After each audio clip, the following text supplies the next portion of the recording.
윤석열 후보가 차기 대선 주자 가상 대결에서 일단 최근의 흐름처럼 이재명 후보를 앞선다는 조사 결과가 나왔습니다.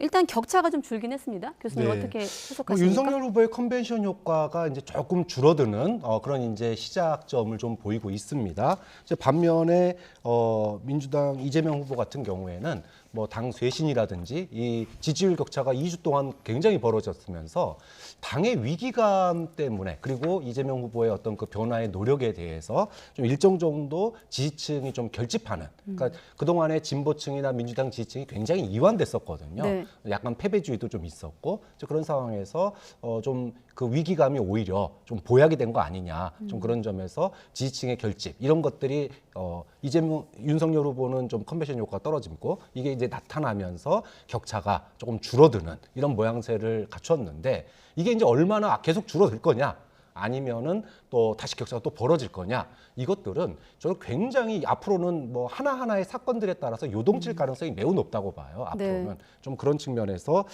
다음 주에도 이 경향이 유지될지는 그 사이에 어떤 또 당내 갈등이나 또는 이슈에 대한 실언이나 또는 어떤 행보를 보이느냐에 따라서 굉장히 유동적이기 때문에 뭐 앞으로 좀 지켜볼 대목이라고 봅니다. 지지율 속에서 한번 여쭤볼게요. 앞서 좀 건너뛴 부분이 있는데 여야가 지금 가족 의혹을 놓고 대리 공방을 벌이고 있거든요. 이런 지금 관련한 부분들도 뭐 예를 들면 이제 윤석열 후보 처가의 어떤 아파트 개발 특혜 의혹이 부각된 부분, 또 국민의힘 같은 경우는 친형 정신병원 강제 입원 의혹으로 역공을 하는 상황인데 이런 가족 관련 의혹도 지지율에 영향을 미칠 거라고 보십니까?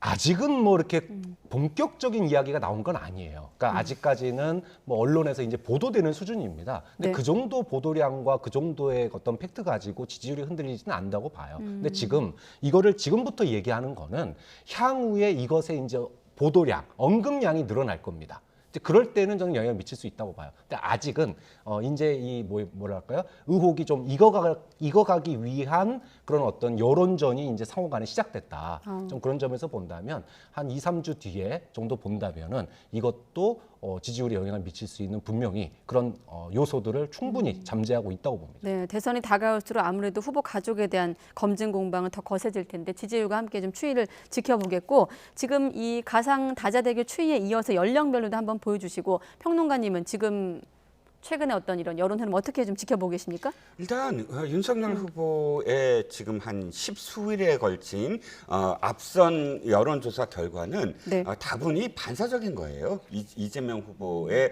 여러 가지 악재들이 겹쳤기 때문에 반사적일 수밖에 없고 보통 컨벤션 효과라고 이야기하지만 전당대회가 끝난 다음에 한 사나흘이면은 그 효과는 끝나버려요. 하나의 이슈가 그렇게 길게 뭐 이 소비되거나 하지 않는 시대이거든요. 그렇기 때문에 조정이 분명히 있을 것이다. 언제가 오느냐 이것만 남아 있었고 그래서 사실상 지금 다시 조정 기간에 들어간 것으로 보이고요. 네. 결정적으로는 피로도 즉 선대위가 제대로 출발하지 못하는 것에 대해서 또 지금 윤석열 후보와 또 김종인 그 비대위원장 간의 밀당이 굉장히 지금 피로도가 쌓여 있어요. 그렇기 네. 때문에 그것도 충분히 지금 반영이 되고 있는데 양쪽 다 스스로 이것을 탈출하는 어떤 모멘텀을 아직은 못 만들고 있다. 서로 간에 반사적인 어떤 부분으로 서로의 어떤 그런 그 지지율이 오르내리고 있는 상황이기 때문에 앞으로 뭐 몇 가지 더 남았죠. TV 토론이라든지 네. 또는 단일화 과정 이런 곳에서 또 다른 어떤 출렁이 있지 않을까 싶습니다.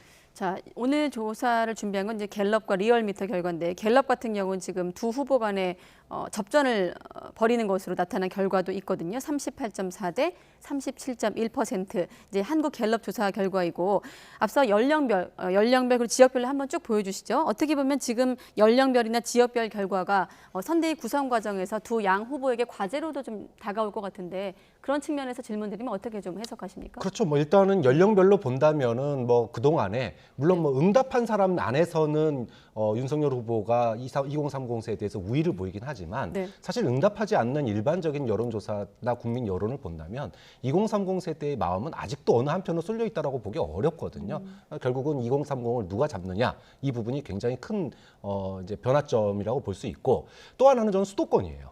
수도권이 소위 부동산 문제로 돌아선 이 민주당의 돌아선 민심이 과연 얼마만큼 좁혀질 것이냐. 지금 이제 민주당이 변화를 하겠다라고 얘기를 하고 네. 뭐 국토세나 뭐 여러 가지 지금 대안들을 내놓고 있는데 종부세 논란이 지금 또 이제 또다시 나오고 있지 않습니까? 예. 이런 부분에 있어서 수도권에서 민주당이 얼마만큼 그 격차를 줄일 수 있는지가 저는 향후에 소위 대추격을 할 수 있는 또는 역전을 할 수 있는 그 발판은 결국은 수도권일 수밖에 없다. 그런 점에서 본다면 부동산 문제에 대한 이재명 후보의 어떤 대안들 이런 부분들이 향후에 지지율에 어떤 영향을 미칠지 이 부분이 좀 가장 큰 변수가 될 수 있다고 봅니다. 네, 수도권과 청년 민심을 짚어주셨는데 평론가님은 끝으로 어떻게 전망하십니까? 저는 지역을 말씀드리고 싶어요. 네. 지역이 지금 역대 어떤 후보들에 견주어서 이재명 후보가 그 민주당 전통적인 어떤 지지층 광주 전라에서 많이 빠지고 있다라는 것이거든요. 상대적으로 윤석열 후보가 19.1% 지금 화면에 나온 19.1%는 제가 기억하는 국민의힘 당 계열의 후보 중에 가장 높은 수치라고 보여집니다.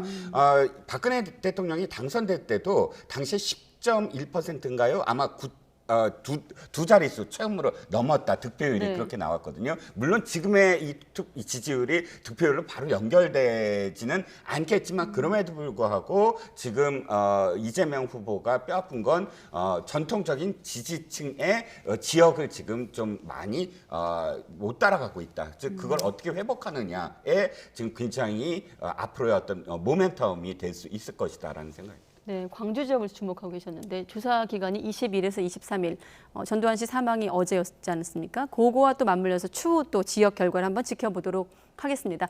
자, 오늘은 여기서 마치도록 하겠습니다. 박창환 장한대 교수, 이종근 시사평론가 두 분 잘 들었습니다. 네.